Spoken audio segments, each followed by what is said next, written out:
சினிமால சில பேர் எல்லாரையும் தப்பு சொல்ல முடியாது. ஒருத்தர் ஒரு மாதிரி பண்றதுனால எல்லாருக்குமே அந்த இது வருது, கெட்ட பேர் வருது.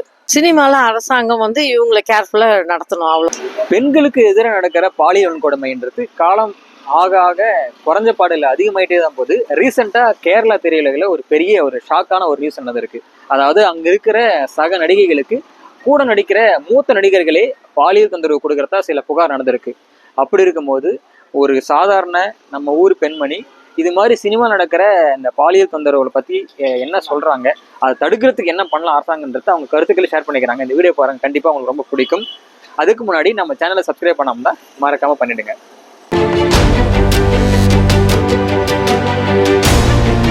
இப்ப கேரளால நிறைய நடிகர்கள் மேலாம் அந்த பாலியல் தொந்தரவு கேஸ் போயிட்டு இருக்கு. அதை எப்படி பாக்குறீங்க? அதை தடுக்கணும்னா நம்ம என்ன பண்ண பெட்டரா இருக்கும்? தடுக்கணும்னா யார் பாதிக்கப்பட்டாங்களோ நம்மளோட இந்த பாதிப்பு போயிடணும், அடுத்தவங்களுக்கு திருப்பி வரக்கூடாதுன்னு சொல்லிட்டு ஃபர்ஸ்ட் முன்ன நின்று அதை எல்லாருக்கும் வெளியில தெரியப்படுத்தி அவங்களுக்கு ஃபர்ஸ்ட் யார் தப்பு பண்ணாங்களோ அவங்களுக்கு திருப்பி இந்த இதுல இருக்காத மாதிரி அவங்களுக்கு நல்ல தண்டனை கொடுக்கணும்.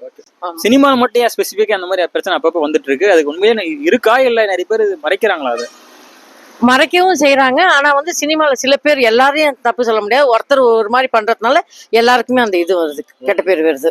ஓகே, இது அரசாங்கம் எந்த நடவடிக்கை எடுத்தா பெட்டரா இருக்குன்னு நினைக்கிறீங்க? சினிமால அரசாங்கம் இவங்களை கேர்ஃபுல்லா நடத்தணும், அவ்வளவுதான். இவங்களுக்கு ப்ரொடெக்ஷன் கொடுக்கணும், அவ்வளவு. நீங்க கேள்விப்பட்டது ரொம்ப இது மாதிரி மோசமான ஏதாவது சம்பவம் இருக்கா? இது வரைக்கும் அது எனக்கு சொல்ல தெரியலங்க. யார் தப்பு பண்றாங்களோ அந்த நிமிஷம் அந்த சமயத்திலேயே தண்டனை கொடுத்துடணும் அவங்களுக்கு.